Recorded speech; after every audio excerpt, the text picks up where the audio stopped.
Before we get into today's edition of Just the Truth, let me tell you about the latest special from Mike Lindell at MyPillow. The standard MyPillow, normally $49.98 for a limited time only, just $14.88 with promo code Joey. Go to MyPillow.com, click on the radio listener specials, and see all the specials. There's a limited quantity of just 10 at this special price. That's $14.88 with promo code Joey. Thanks for joining me in the PhD Weight Loss Studio. To lose weight for the last time, visit myphdweightloss.com. Joe Biden surprised an audience yesterday when he called for President Trump to be locked up, telling the group, we got to lock him up. The full story in just a moment. The Democrats are now blaming COVID for the tight presidential race. Former President Barack Obama on the campaign trail for Kamala Harris said yesterday that the election will be tight because of the pandemic. Even CNN's getting uncomfortable with the misinformation coming from the Harris-Walz campaign. Governor Walz claimed in a speech this week that President Donald Trump holds the record for job losses during an administration. CNN's fact-checker says not true. Reportedly, a lot of Democrats are scratching their heads now on the Harris campaign strategy of the vice president taking the day off this week, staying off the campaign trail, staying in D.C. with just 2 weeks to go until Election Day. I told you we'd be back. And ye shall know the truth, and the truth shall make you free. It's Joey Hudson. I wanted to name it the Joey Hudson bill, but, they don't allow you to put names on bills. But I wanted to call it the Joey Hudson bill because I know that one's been near and dear to you for a number of years. That's how it's done. Let your voice be heard. And the truth shall set you free. Here's Joey Hudson. President Joe Biden was out on the campaign trail. Actually, I don't know that it was really the campaign trail. He was out making a public appearance. Let's leave it at that.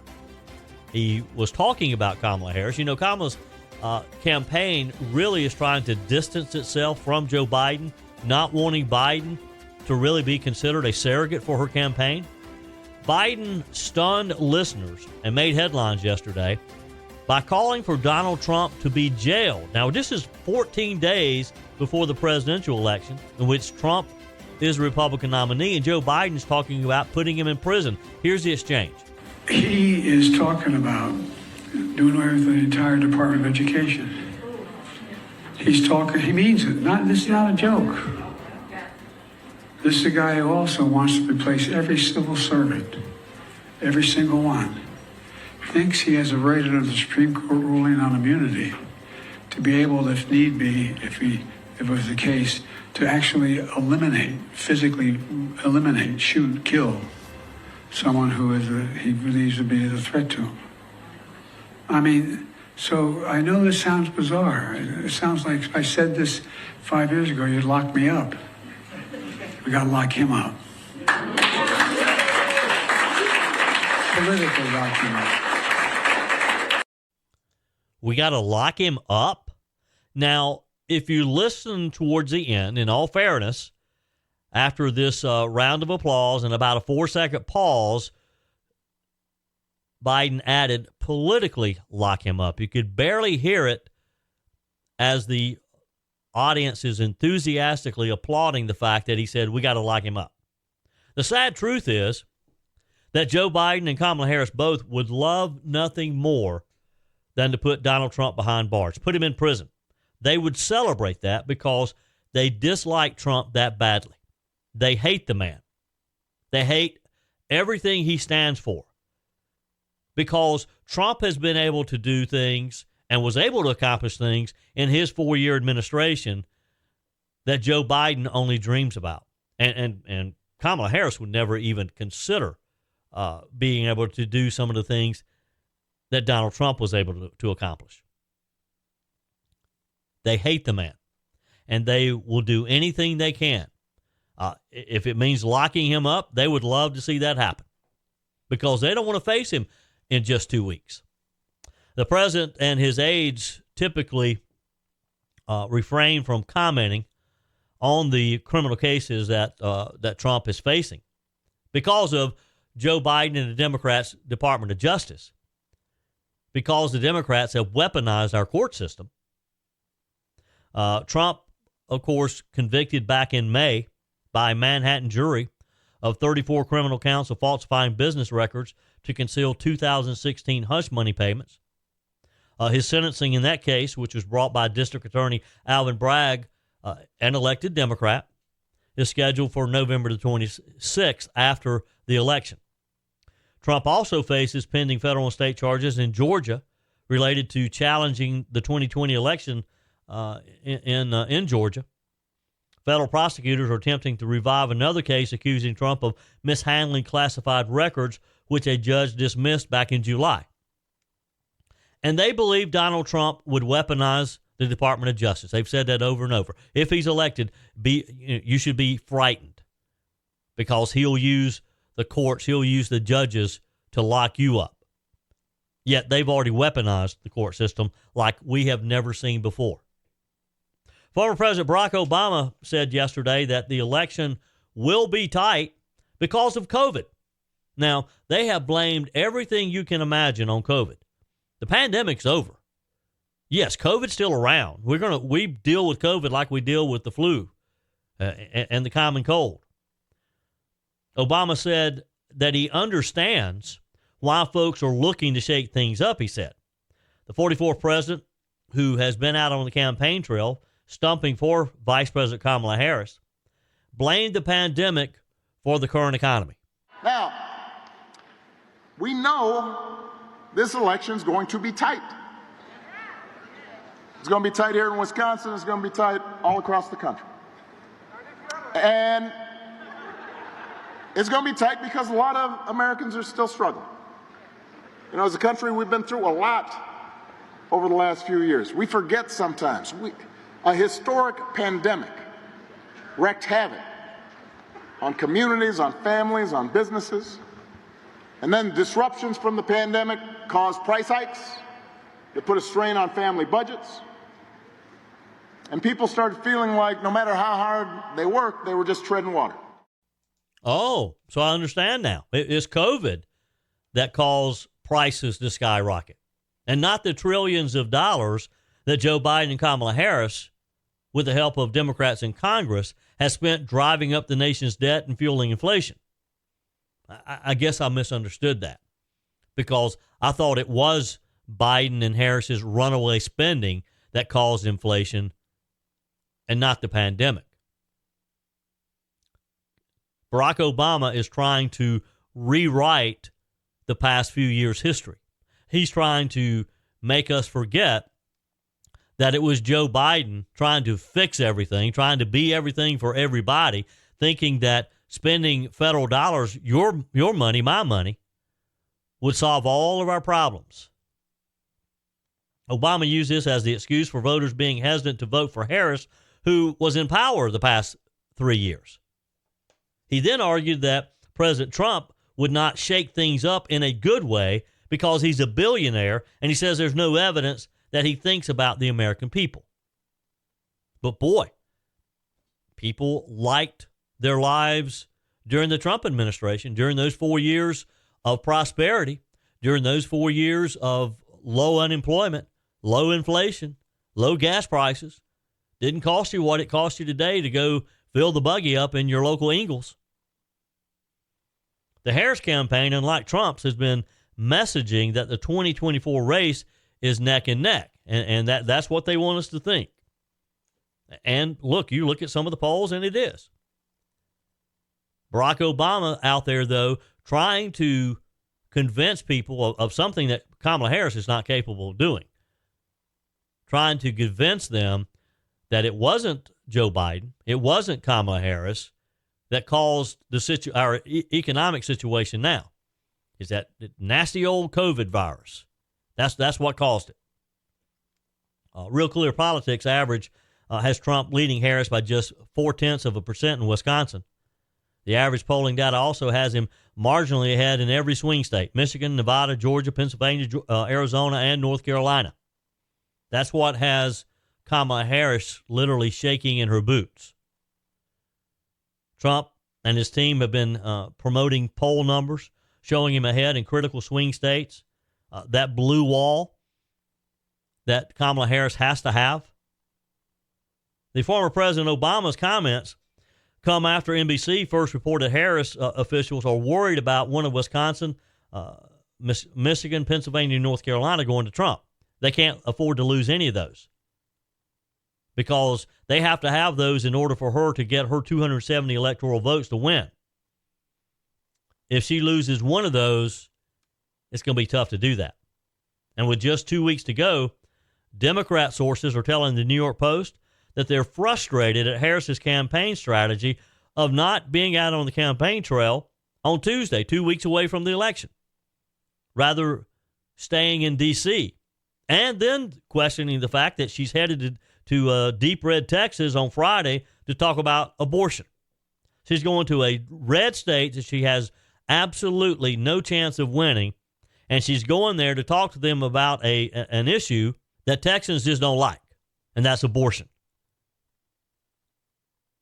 Some of her Democrat cronies are questioning whether or not these are good decisions, whether or not these are smart decisions for a presidential candidate. Obama himself even expressed concern of how Harris is faring on the campaign trail, saying that he doesn't see the same energy as he had when he was running for office. It's hard for people to get excited about Kamala Harris. That is a fact. Your comments are welcome on the Firmin Ford text line, 864-477-JOEY. That's 864-477-5639. Emails always welcome, joey@joeyhudson.com. This year, I really thought I was going to have to boycott the holidays. I was going to lock myself away and not come out until 2025. But after finding PhD weight loss, you can bet I'll be at every holiday party I'm invited to. That's because PhD weight loss helped me take control with great confidence, support, and my new healthy body. The best part? PhD weight loss did it all without harmful drugs that keep you dependent on them to maintain your weight loss. It's a natural, medication-free approach to weight loss crafted to naturally diminish food-related thoughts, hunger, and cravings, making your weight loss journey more sustainable and enjoyable. Take it from me, I lost 33 pounds. The PhD weight loss program teaches you not just what to eat and when, but also how to think differently about food and finally let go of those cravings and get rid of the hunger naturally. Don't lock yourself away this holiday season. Call PhD Weight Loss today at 864-644-1900. That's 864-644-1900, or go to myphdweightloss.com. Continuing today's show on our text line, and boy, have you guys been sending me lots of text messages. I appreciate them. You're always welcome. Your emails are welcome too, joey@joeyhudson.com. And we continue our discussion about, or our debate, I guess you could say, between early voting and voting on Election Day. You have convinced me to early vote. I'm going to vote early. I haven't decided which day yet. I haven't quite figured out which day I can make it work, but I'm going to vote this week. Texter says, "Hey, Joey," and they included a photo of a line of people. Looks like they're at a polling place. Says, "This is the early voting in downtown Anderson yesterday just before 1 p.m. I'm a proponent for voting on Election Day, but I strongly encourage anyone who may be pressed for time on Election Day to vote early if this is any indication of what we're looking at on Election Day. No one should plan to vote on their lunch hour or show up at the poll pressed for time." I agree with that. And look, that's not a problem for me because I always give myself plenty of time. I'm not in a hurry. I want to talk to people. I just love being around the polling place. But I'm going to vote early. I'm going to do that this week. Texter, this is Susan from Easley, says, "Joey, I waited for a little over an hour yesterday to vote. One elderly gentleman collapsed in line and an off-duty policeman picked him up in his arms and stayed with him until EMS arrived. Then he made sure that they brought a machine to the ambulance to allow the fellow to vote. One old fellow saying, 'I'm proud to be an American where I can vote early.' We talked about voting early because we do not know what the days ahead of us will bring. A line of seniors from the door of the library to the road, all voting for Trump. Now, when I put his name in, the ballot jumped to the name above. I tapped until I got who I wanted, and needless to say, I checked well when I did the review, and again, when I saw the ballot. Yeah, you got to double check it. Yep, do that. Sorry for the book. I'll be 75 in November, so I've stopped waiting for Election Day. Love your podcast." Thank you. Thank you for listening to Just the Truth. Appreciate that very much. And if you are not subscribed to Just the Truth, go to the Odyssey app or wherever you listen to podcasts, search for Joey Hudson, Just the Truth, and join our community. Texter says, this is Jeff. "I'm voting on Election Day. There's nothing like standing in line to vote in this great country, but to each his own." That's how I feel, Jeff. I don't mind if someone else votes early. I just traditionally have not. But I get it. Albert says, "Joey, if something happens on November the 5th that prevents you from voting, you'll wish that you had taken the opportunity to cast your vote early. Be proactive." I got it, Albert. I'm going to be proactive. I got you. Susan from Hartwell, "McDonald's has come out with a new sandwich in honor of Kakala." It's called the McFib. They've also come up with a word salad as well, a new salad. Katrina writes, hey, Joey, we just voted at Middle Tiger Library in Lyman. Parking was a bit crazy, but we only waited 15 minutes in line. Ron was ballot number 909 at 2:30 yesterday. Good turnout so far for the first 2 days. Yeah, there is. We're going to check in with Curtis Smith in a minute. He says that day 2 was just as big as day 1. Texter, okay, enough. You have convinced me to vote early. I plan to now do so. Look, I haven't tried to convince anybody to do anything. A lot of our listeners have, and they've convinced me likewise. You know, with day 2 of early voting yesterday, all indications are that Monday's big turnout was not a fluke. Curtis Smith is chairman of the Spartanburg County Republican Party. He joins us again today for an update. Good morning, Curtis. How are you?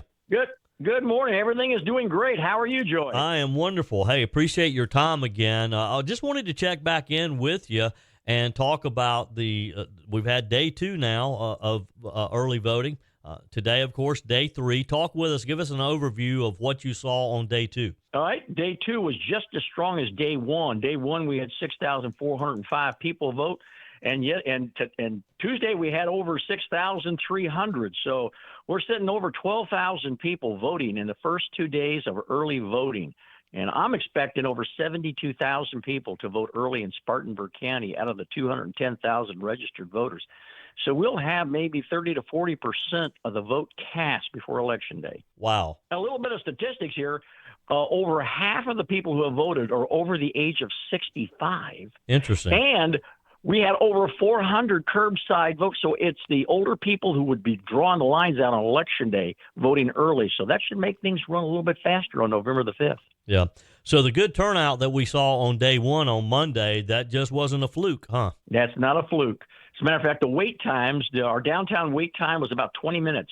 The lines are long, but they move fast. And Middle Tiger Library was about 20, and Boiling Springs was 25, and Woodruff was about 11 minutes. So go out there and vote. It's not a long time to get through those lines. Yep. Let's talk for a minute, Curtis, and with me today, Curtis Smith, chairman of the GOP in Spartanburg County. Let's talk about absentee because, of course, we have early voting. That means you show up in person just like you would at a normal polling place on Election Day, but you just do it early in this early voting period, which extends through Friday of next week. You can vote on Saturday as well. We have a couple Saturdays to vote if you can't get out during the week. So let's talk about absentee voting, though, because we still have absentee, but give us some of the criteria for that. Who can vote absentee? Well, if you're in the hospital where you can't get out and can't go to the early voting, or if you're in the military and you're out of the country and you can show that you were out for the entire time of early voting, that there isn't any one day, then you can apply. There's 4 reasons for it. You can apply for an absentee ballot. What you have to do is personally talk and send stuff to the election office, and you have to give them your last 4 digits, your social security number, your address, and then they will mail you a form, or you can pick it up at the election office, form to fill it out to request an absentee ballot. Then you return it to the office.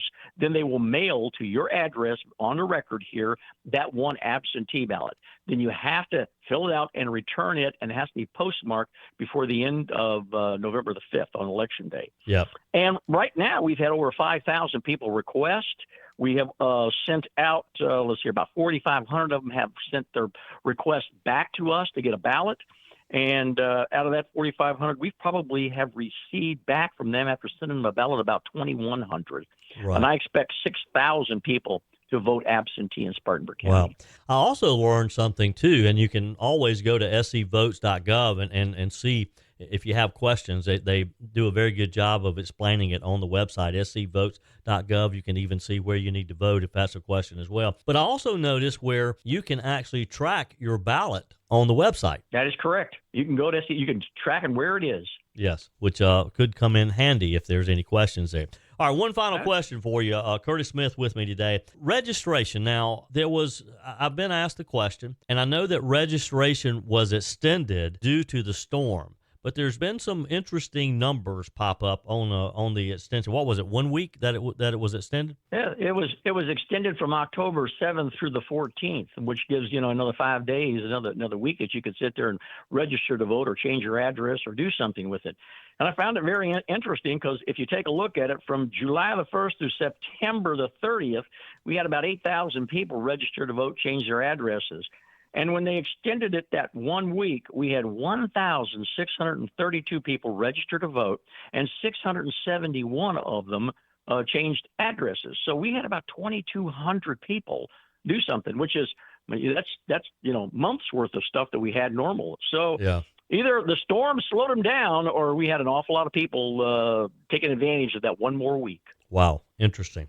Curtis Smith, always a pleasure. Appreciate you checking in with us again. I know you're out, watching the polls. And let's quickly talk about, as far as the party, you guys, are y'all still needing poll watchers, still needing volunteers? We always need volunteers. Right now, we need people to help us direct traffic at all 4 of our locations and to help people in and out. So if you've got somebody who is interested in spending the day helping us, give us a call or send us an email to SpartanburgGOPteam@gmail.com, and we'll put you to work over the next 2 weeks helping us kind of move things along at the voting booth. Sure thing. It's exciting times for sure. Curtis Smith, appreciate your time. Have a great day.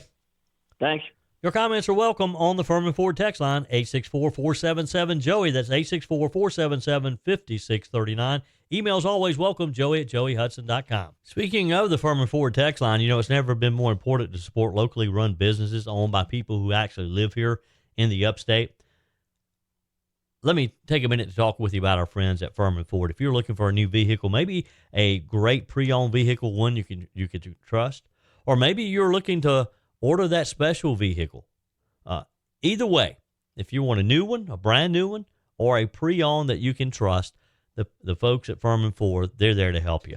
Their name is on the sign because their name is on the line, because every single transaction is important to them. Jim Firmin, Matthew Firmin.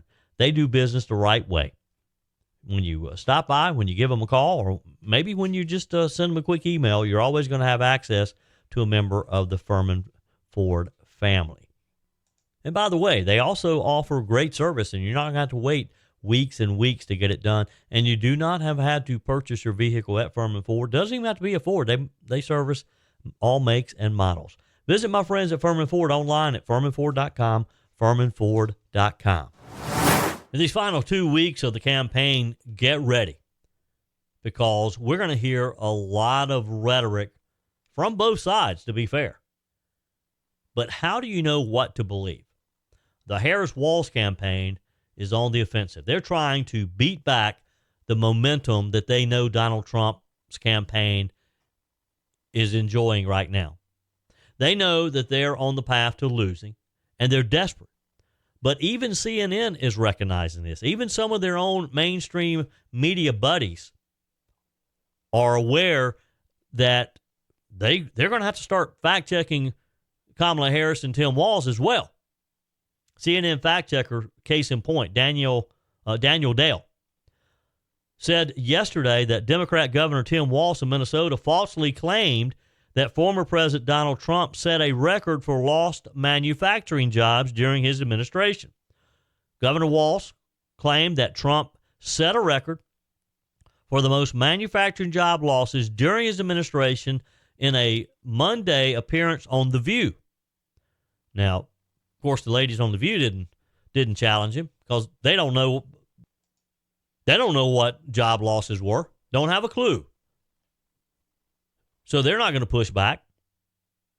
But and he also, by the way, took aim at Republican Senator J.D. Vance of Ohio, too, Trump's running mate, alleging that Vance and Trump were venture capitalists who helped ship jobs overseas. So Mr. Dale contested Walz's point and pointed out that job losses under Trump were due to COVID-19, the pandemic, and not because of Trump's policies. Dale told CNN's News Central host Kate Baldwin, if you're going to say something that is simply factual, it should be factual. Let's talk about manufacturing. Building back up manufacturing in the United States is a focus of both campaigns. I want to play for you what Vice Presidential candidate Tim Walz said about this yesterday. We want to make sure that you're able to bring manufacturing like Kamala Harris has did. We know Donald Trump lost more manufacturing jobs than any president in American history. Yep. That's simply factual. What are the facts here? Well, if you're going to say something is simply factual, it should be factual. This is not. It's not true that the Trump presidency lost more manufacturing jobs than any other presidency. Under George W. Bush, there were about 4.5 million manufacturing jobs lost. Under Trump, it was about 178,000. Now, there were also more manufacturing jobs lost than under Trump, under Eisenhower, under Ford, under Reagan. So Trump does not have the record. I think it's also worth pointing out for context that these Trump job losses in manufacturing overwhelmingly occurred because of the COVID pandemic. Pre-pandemic, under Trump, there was a gain of about 414,000 manufacturing jobs. Again, he ended a negative 178,000, but that was largely because we had a pandemic-related crash. Daniel Dale, great to see you as always. Thank you. John. Wow. That's a little surprising at times to see CNN pushing back and actually fact-checking a Democrat. Walz has made numerous claims that haven't come to any scrutiny since he became Vice President Kamala Harris's choice.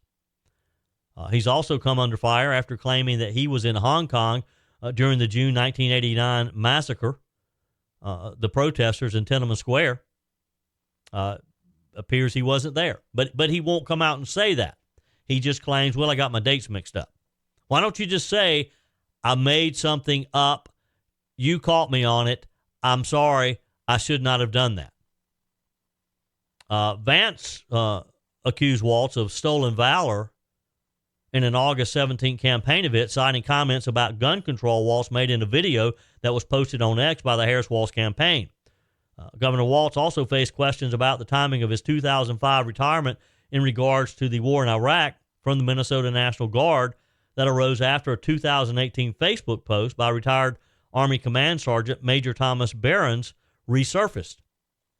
Meanwhile, Newsmax political analyst Mark Halperin said yesterday that Democrats are questioning Vice President Kamala Harris's decision to stay in Washington, D.C. for the day rather than be out campaigning in swing states. Harris was in D.C. yesterday to conduct interviews with Telemundo and NBC News, which were scheduled to air last night, according to Reuters. Halperin on Wake Up America argued that with Harris trailing former President Donald Trump, the move raises concerns about her campaign strategy and if, in fact, they're making wise decisions. I want to get your take on this. So Harris is off the campaign trail today. Trump is, going. He's multiple states throughout this week. She's doing an interview with NBC News. So it's interesting to me because she's been saying how Trump is tired, yet she's taking a break to do an interview in D.C. What do you make of that? Look, if she loses, there'll be a lot of second guessing of all sorts of decisions they made. And one of them will be what has been a light schedule. If she thinks she's ahead, and her campaign doesn't think she's ahead, but if they thought she was ahead, you could say she's running at the clock, but she's not ahead. And so it's a choice they're making. I think a lot of it has to do with the amount of preparation time she wants and requires for the interview she's doing today, for the town hall she has coming up. But there is head scratching amongst Democrats, 2 weeks to go, someone who's fighting for the presidency, and she's spending the day in Washington. Yeah, Mark, this just baffles me. It really does. I mean, we're talking 14 days to go. This is the home stretch of this very long campaign. Well, a long campaign for Trump, not really a long campaign for Kamala Harris. And it just shocks me that she is not campaigning somewhere. She's not holding a town hall. She's not holding a rally. She's not talking with voters. And instead, she's taking an entire day to prepare for an interview. Is this a smart move? Again, a lot of Democrats also scratching their heads. You'd think it just, jump on the Amtrak and go up to Philadelphia and do something. Yeah. But the reality is, as Donald Trump proves when he does, national events outside of the battleground states, that NBC News interview will get coverage everywhere. And maybe she feels like that's going to fill in the news cycle. But like I said, if she loses, people are going to go over her schedule and wonder why it was she took so many days in Washington.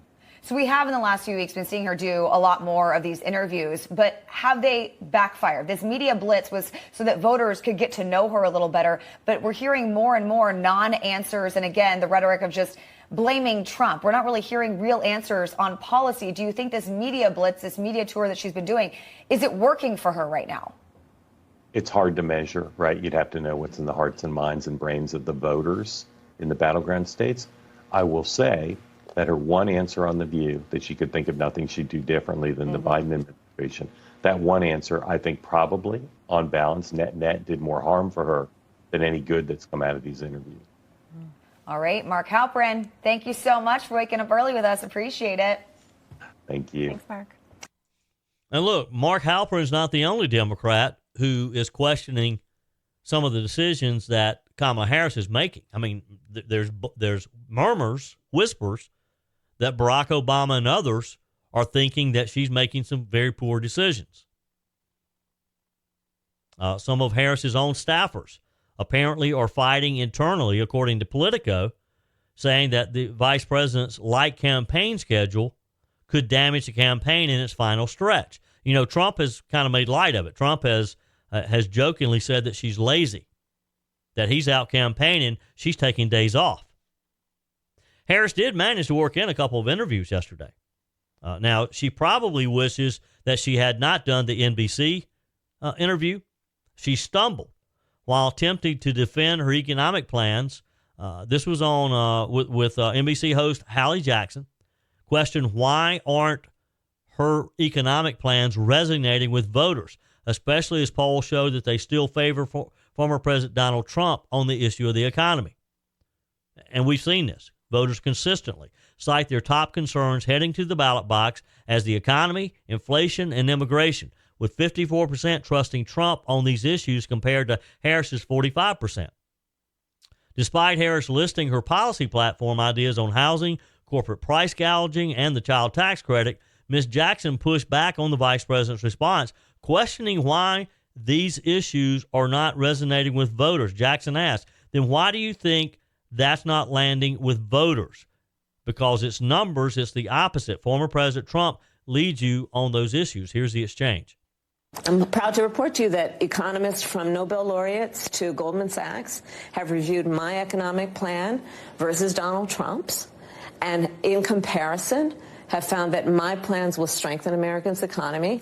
His plans will weaken America's economy. Then why do you think that's not landing with voters? Because but in the I think numbers, it's the opposite. Former President Trump leads you on this issue. Well, when I'm out, this is why I'm going out to Wisconsin, Pennsylvania, and Michigan. Yeah. Excuse me, just got in late this morning, actually.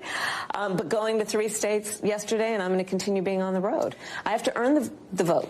And it means sharing with folks my plan, but also offering them what objective analysts have shown to be the contrast between me and Donald Trump. My plans are focused on working people, the middle class, and what we must do to strengthen hardworking people to be able to do what they dream and aspire to be able to do. His plans are about giving tax cuts, massive tax cuts, to billionaires and big corporations. His so-called plan for the economy, economists have estimated, will exacerbate inflation and invite a recession by the middle of next year. So there's a huge difference between he and I. No truer words were ever spoken. There is a huge difference between Kamala Harris and Donald Trump. She kind of stumbled, though, when she said, she couldn't think of the state, which is one of the battleground states, one of the blue wall states, that she has to win. Harris continued to emphasize that she will need to earn the vote, asserting that while she's focused on working people, Trump is concentrating on billionaires and big corporations. That's all she knows how to talk about. He's all for the rich. She forgets that the average American remembers very well that life was much easier during the Donald Trump administration. Whether you're replacing a broken appliance or maybe you're just upgrading, you're totally remodeling the kitchen, when it's time to get those new appliances, when you're ready for them, you don't want to have to wait weeks or even months to get started using them, right? Well, that's not the case when you shop with my friends at Discounted Appliance Warehouse. With over 11,000 square feet and 1,500 appliances at any given time, you can buy today and use today quite often. I'm talking about shopping with my friends at Discounted Appliance Warehouse in Pickens. It's worth the short drive over to Pickens. Jeff, Johnny, Kyle, the whole team over there, they'll take good care of you. They have an award-winning service department, expert installation, extended warranties, and at Discounted Appliance Warehouse, they treat you like family. You're more than just a credit card swipe to all the team over there. Discounted Appliance Warehouse, they're proud to offer Speed Queen, the only washer and dryers with manufacturer's warranties that cover parts and labor. You owe it to yourself, if you're looking for a new appliance, to head over to Pickens to Discounted Appliance Warehouse online at dawpickens.com, dawpickens.com. First, there was Uber. Now, maybe a different way to get to the office or get to school or wherever it is you travel to every day. You know, I love technology and I love new ways of doing things. When there's a new phone on the market or any type of new gadget, I'm for it. I love to adopt new technology. I like to be the first. I like to experiment with it. I remember when cell phones first came out, I was one of the first to have one installed in my car because back then, that's how they did it. They actually installed it in your car. You didn't have one that you carried around in your pocket. The next thing from that was a bag phone. You remember the bag phones? Those of you old enough? Where it was pretty much that same phone that you had installed in your car, but it would go in a bag, and you had to carry the bag around. And when I say a bag, you know, it was a like the size of a shoebox. And boy, I thought I was just really something when I got my first bag phone. In fact, I was so excited about it at the time I was flying, and I went straight to the airport, jumped in the plane, and I'm flying around Greer above Nana Hudson's house, calling her, talking to her on the phone. I thought that was just the craziest thing, that I could be flying over her house and talk to her on the telephone at the same time. Now we think nothing of that type of technology. So now, I said all that to say this. There's a point here. Federal regulators gave a strong push to electric-powered air taxis yesterday by issuing a final rule for operating the aircraft and how pilots will be trained to fly them. Wow. Now think about this. A air taxi. The head of the Federal Aviation Administration, Mike Whitaker is his name, said that the rule recognizes air taxis as an entirely new type of aircraft that will soon join airplanes and helicopters in the sky. The aircraft will take off and land vertically, just like helicopters do, but they'll fly like a fixed-wing airplane. Many companies are working to get them on the market, but they've been held back by the lack of clarity over regulations to govern their use. Now, I've seen some of these prototypes in videos on social media, and I really wasn't sure if it was something that would someday be common, that we could have in our own driveways, parking lots, or if this was just something that it was a dream of some aviation enthusiast. Mr. Whitaker said that the FAA is stressing safety as it works to fold the new aircraft into the nation's airspace. Now, that was my first concern. Now, think about this. You got a bunch of people going out in the mornings to fire up their little, I don't know what you're going to call it. They're calling it air taxis now, but it's not an airplane, it's not a helicopter. But you can't have everybody going out into their driveways every morning and firing one of these things up and flying off, can you? Whitaker said that this would be the first new category of aircraft in nearly 80 years since the dawn of the helicopters. And the rule will allow for their widespread operation in areas like cities where they're needed the most. Air taxi supporters call them a cleaner alternative to passenger planes that burn jet fuel. Yeah, they're electric, which gives me reason to pause. I mean, I'm not quite sure I want to be flying in anything electric. So far, however, according to the story, current technology limits their size and likely means that they'll be used most often in urban areas. Companies envision carrying people and cargo. One of the companies in this new field is California-based Joby Aviation. And this Joby Aviation, that's the company I've seen some videos on. CEO Joe Ben Bevert said that the rules will ensure that the U.S. continues to play a global leadership role in the development and adoption of clean flight. Airlines see air taxis as a way to deliver passengers to airports, potentially. Delta Airlines said in 2022 it would invest $60 million in Joby, and this month Toyota announced a $500 million investment. So you see, when you start getting investments like this, of this amount from these companies, it kind of tells you that this is serious. This is not some pie in the sky, some guy's dream who's been working on one of these in his garage. If Delta and Toyota are investing in this, this may be realistic. United Airlines is backing another California-based company called Archer Aviation with an order for 200 aircraft that Archer said could be worth $1 billion with an option for $500 million more. So there again, you got another major airline, United, getting in on this as well. It's going to be interesting to see how this develops. Would you get in one? Would you get in an electric-powered air taxi? And again, I think the plan is that this would be just for short flights. So let's say, for example, you're in downtown Greenville and you need to get out to GSP and you don't want to take the chance of I-85 being backed up, which it can sometimes be. It should be a 20-minute drive from downtown Greenville to GSP. If 85 is backed up, it can take you an hour or more, which means you could potentially miss that flight. What if you could get in one of these air taxis at a port in downtown Greenville somewhere and fly out to GSP, and probably, if you're flying, you could probably be out there in a matter of 10 minutes or less. I'm not sure what speeds these aircraft fly, but you could be out there quickly because you're not going to have to wait in traffic. You're not going to have traffic lights to stop at. You're not going to have any of the congestion to stop out. Now, the issue that I see is that the air gets backed up. That you get too many of these things flying around, that would be dangerous in itself as well. So how do you regulate? Are there certain routes, or do you just have these things flying free form up there? Kind of like what we called visual flight rules when I was flying. Visual flight rule says that you can take off from your airport and you check in with air traffic control, but they're not telling you where to go.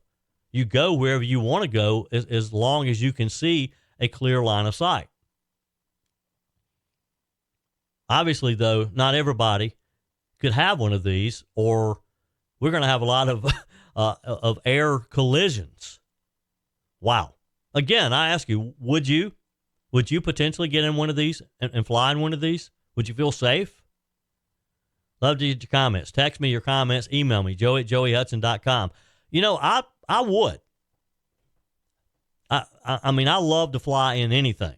I love helicopters. I love airplanes. I've been in all types. And I would take a chance on one of these. Maybe I'm foolish. Text me. Email me, joey@joeyhudson.com. That's it for today's edition of Just the Truth. Thanks for joining me in the PhD Weight Loss Studios. To lose weight for the last time, visit myphdweightloss.com. If you haven't joined my mailing list yet, visit my website, joeyhudson.com. Click on the Connect with Joey button so that you can receive our emails and the most up-to-date news. Also, join me on my YouTube channel. Be sure and like, comment, and subscribe. Just search for Joey Hudson. As always, thanks for spending a few minutes of your day with me. Do me a favor and forward this episode to a few friends. Just click on the share button and send to your contacts. We need to build an army of conservatives to win our country back, and we can do that by continuing to share the truth with our friends and family. Keep those comments coming via the Firmin Ford text line 864-477-JOEY. Email to joey@joeyhudson.com, and I love your messages on the MyPillow message line. Again, that's 864-477-JOEY, 864-477-5639. Be sure and take advantage of the MyPillow special, just $14.88 on the standard MyPillows when you use promo code Joey. Order online at mypillow.com or call 800-893-4053. We're back again tomorrow and hope you'll plan to join us. Until then, remember, God's got this. He's still in control.